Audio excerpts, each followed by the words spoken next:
ये कहानियां दो ऐसी लड़कियों की जिन्हें किडनैप कर लिया जाता है और उसके बाद उन दोनों के साथ बार बार लगातार सेक्स किया जाता है, लेकिन ये दोनों लड़कियां हार नहीं मानती और किस तरीके से उन लोगों से अपना बदला लेती हैं। चलिए आज की इस वीडियो में देखते हैं। कहानी की स्टार्टिंग में हम तो खूबसूरत लड़की कैटी और नैन्सी को देखते हैं, जो कि दोनों एग्रीकल्चर की स्टूडेंट्स और आगे की पढ़ाई करने के लिए वो न्यूयॉर्क के एक फार्म में जाने वाली हैं। और वो दोनों बात करते कि इस बहाने हम न्यूयॉर्क घूम लेंगे और खूब सारी शॉपिंग भी करेंगे। सुबह होते ही उन दोनों लड़कियों को उनका अंकल लेने के लिए आता है, जो कि एक FBI एजेंट है, और वो अपनी कार में उन दोनों को अपने घर लेकर जाता है। पहले जेसन के घर पे उन दोनों की मुलाकात उसकी गर्लफ्रेंड से होती है। अब नई जगह पे आने के बाद वो दोनों अपना नाम भी चेंज करने के बारे में सोचते हैं, जिसके बाद कैटी अपना नाम एना और नैन्सी अपना नाम निक रखती है। अब अगले दिन जेसन उन दोनों को बस स्टॉप लेकर आ जाता है, क्योंकि उन दोनों को पढ़ाई करने के लिए फार्म जाना है। जेसन उन दोनों के साथ यहाँ पे बस के आने का इंतजार करने लगता है, जिसपे यहाँ पे कैटी कहती कि आपको अपने काम जाना चाहिए, हम दोनों यहाँ पे बस के आने का इंतजार कर लेंगे। तब जेसन कहता है कि तुम दोनों कुछ भी बात करो तो कोड वर्ड में बोलना, जिससे मुझे लगे कि तुम दोनों सही सलामत वहाँ पे पहुंच चुकी हो। तब नैन्सी कहते कि मैं एप्पल वर्ड का इस्तेमाल करूंगी, जिसपे जेसन कहता है कि तुम बार बार अलग अल्फाबेट का इस्तेमाल करना, जिससे तुम्हारा सीक्रेट कोड किसी को ना पता चल जाए। थोड़ी देर बाद जेसन यहाँ से चला जाता है और उसके बाद दो लड़के यहाँ पे आते हैं, जिनकी नजर यहाँ पे कैटी और नैन्सी के ऊपर पड़ती है। तब वो दोनों कॉफी पीने के लिए एक रेस्टोरेंट में चले जाते हैं और वो दोनों लड़के भी यहाँ पे उन दोनों का पीछा करते हुए वहाँ पे आ जाते हैं। इन दोनों का नाम जेड और लूकास है, जो कि कैटी और नैन्सी के पास आकर उन दोनों से यहाँ पे बात करने लगते हैं। तब कैटी और नैन्सी भी उन दोनों को अपना फेक नाम एना और निक बताती है। निक बताती कि हम दोनों एग्रीकल्चर की स्टडी को कंटिन्यू करने के लिए न्यूयॉर्क जा रहे हैं। जेड बोलता है कि हम दोनों भी वहीं जा रहे हैं, अगर तुम दोनों को एतराज ना हो तो तुम भी हमारे साथ चल सकती हो। तब कैटी उन दोनों को उनके साथ चलने के लिए यहाँ पे साफ साफ मना कर देती है, जिसके बाद वो दोनों यहाँ से चले जाते। तब यहाँ पे कैटी नैन्सी को मनाने लगते कि हमें चलना चाहिए, हमें नहीं पता कि हमारी बस कब तक आएगी। जिसके बाद दोनों जल्दी से तैयार होती है और उनकी कार में जाकर बैठ जाते, लेकिन यहाँ पे जेड और लूकास उन दोनों को उनके फार्म नहीं लेकर जाते हैं। इस जगह को देखकर वो दोनों काफी ज्यादा घबरा जाते, क्योंकि ये जगह जंगल के एकदम पास में थी और वो दोनों जल्दी से उन लोगों को कार को घुमाकर हाईवे पे ले जाने के लिए कहने लगती हैं। तभी घर के अंदर से लूकास की मॉम आती, जो कि उन दोनों को बड़े प्यार से चाय पिलाने के लिए ऑफर करती हैं,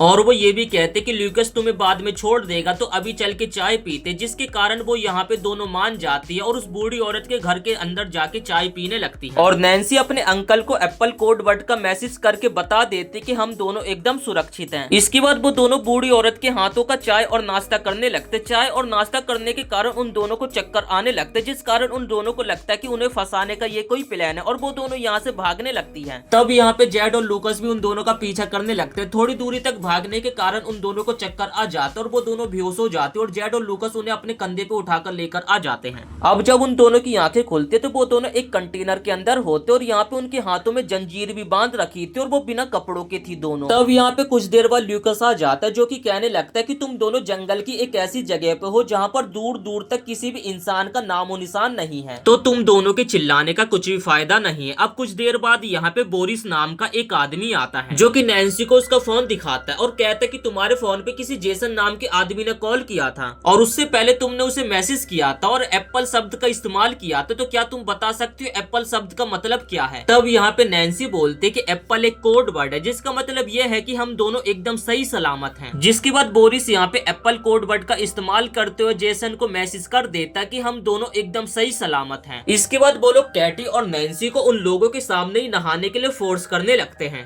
तभी जॉन नाम का वहाँ पे एक बूढ़ा पुलिस वाला आ जाता है, जिससे मदद की पुकार लगाने के लिए यहाँ पे वो दोनों उसके पीछे चली जाती हैं। लेकिन कुछ देर बाद ये पुलिस वाला भी यहाँ पे पलट जाता है और हमें पता चलता है कि ये पुलिस वाला भी जेड और लूकास के साथ है, और ये देखकर यहाँ पे कैटी और नैन्सी और भी ज्यादा डर जाती हैं। अब यहाँ पे कैटी और नैन्सी काफी ज्यादा रिक्वेस्ट करने लगती कि प्लीज हमें जाने दो, हम किसी को कुछ भी नहीं बताएंगे और चाहो तो हम तुम्हें मुंह मांगी कीमत भी देंगे। लेकिन वो लोग उनकी एक बात नहीं सुनते, जिसके बाद वो पुलिस वाला यहाँ पे एक परफॉर्मेंस की दवाई खाता है ताकि वो लंबे टाइम तक कर सके, और उसके बाद वो पुलिस वाला अपने लिए नैन्सी को चूज करता है और उसे एक कंटेनर के अंदर ले जाकर उसके साथ यहाँ पे दवा की पिलाई करता है और इससे यहाँ पे नैन्सी काफी ज्यादा रोने लगती है। दूसरी तरह हम जेम्स को देखते हैं जिसे कैटी और नैन्सी की यहाँ पे काफी ज्यादा फिक्र हो रही थी, क्योंकि उन दोनों के जाने से पहले उसने कहा था कि हम एक शब्द का एक बार इस्तेमाल करेंगे, लेकिन यहाँ पे नैन्सी ने 2 बार एप्पल शब्द का इस्तेमाल करा था मैसेज में। इसके बाद हम कैटी के कंटेनर में देखते हैं जहाँ पे एक सन की आदमी गया था जो कि पहले सिगरेट को पीता है और उसकी बॉडी में यहाँ पे छुपा देता है, जिस कारण यहाँ पे कैटी जोर जोर से चिल्लाने लगती है और उसके बाद वो सन की आदमी कैटी के साथ एक्टिवेट होने लगता है। यहाँ पर ये सभी लोग इन दोनों लड़कियों के साथ सारी हैवानियत को दिखा रहे थे और ये लोग कैटी और नैन्सी से जबरदस्ती यहाँ पे धंधा करवाने पे लगे हुए हैं। वही जेसन कैटी और नैन्सी के बारे में पता लगाने के लिए न्यूयॉर्क के एग्रीकल्चर फार्म में कॉल लगाता है। तब जेसन को पता चलता है कि वो दोनों तो वहाँ पे पहुंचे ही नहीं है, जिस कारण जेसन को काफी ज्यादा उन दोनों की टेंशन होने लगती है, इसलिए वो उन दोनों को ढूंढने के लिए तुरंत रवाना हो जाता है। अब यहाँ पे कैटी और नैन्सी के साथ तो और ज्यादा बदसलूकी होती है, क्योंकि जो अगला कस्टमर आने वाला उससे पहले उन दोनों के चेहरे पर मास्क पहना दिया जाता है और वो जो कस्टमर होता है वो भी एक पिग वाला मास्क पहनता है और सीधा जाकर कैटी के सामने खड़ा हो जाता है। कैटी उस बंदे को देखकर यहाँ पे काफी ज्यादा डर जाती और जोर जोर से चिल्लाने लगती, लेकिन वो बंदा यहाँ पे कैटी को जबरदस्ती कंटेनर के अंदर ले जाता है और उसके साथ एक्टिवेट होने लगता है। कुछ देर बाद नैन्सी कैटी के पास जाती है और देखती है कि कैटी की हालत यहाँ पे काफी ज्यादा खराब हो चुकी है। वहीं जेसन उन दोनों की तलाशी करते हुए एक पुलिस स्टेशन पहुंच जाता है और उसके सामने जो पुलिस स्टेशन का दरोगा होता है ये वही पुलिस वाला होता है जिसने नैन्सी के साथ जबरदस्ती एक्टिवेट हुआ था एक बार। जेसन कैटी और नैन्सी के गुमशुदा होने की रिपोर्ट लिखवाने लगता है और वो बताता है कि मैं भी एक FBI एजेंट हूँ, तो मुझे इस बात का पता है। तब यहाँ पे पुलिस वाला कहता है कि आखिर आपको कैसे शक है कि उन दोनों का किडनैप ही हुआ है। जेसन बताता है कि मैंने अपनी भतीजी को एक कोड वर्ड का इस्तेमाल करने के लिए एक बार ही बोला था, लेकिन उसने 2 बार उस शब्द का इस्तेमाल किया है, तो इसी कारण मुझे लग रहा है कि वो दोनों जरूर किसी न किसी मुसीबत में और वो लोग किडनैप हो चुकी हैं। पुलिस वाले ने बोरिस को कॉल पे सब कुछ बता दिया है कि इन दोनों लड़कियों का जो अंकल है वो एक FBI एजेंट है और नैन्सी ने जो हमें कोड वर्ड की इंफॉर्मेशन दी थी वो एकदम गलत है। अब बोरिस जेड को नैन्सी के कंटेनर से दूर ले जाके बात करने लगता है और उसे बोलता है कि हमें इन दोनों लड़कियों को जल्द से जल्द खत्म करना होगा, वरना हम किसी बहुत बड़ी मुसीबत में पड़ जाएंगे और हमें शहर से आने वाली और नई लड़कियों को पकड़ना। ये सारी बातें छुपके से नैन्सी अपने कंटेनर के छेद से सुन रही थी। इसके बाद बोरिस नैन्सी के कंटेनर में आता है और अपनी गर्मी को शांत करके यहाँ से चला जाता है।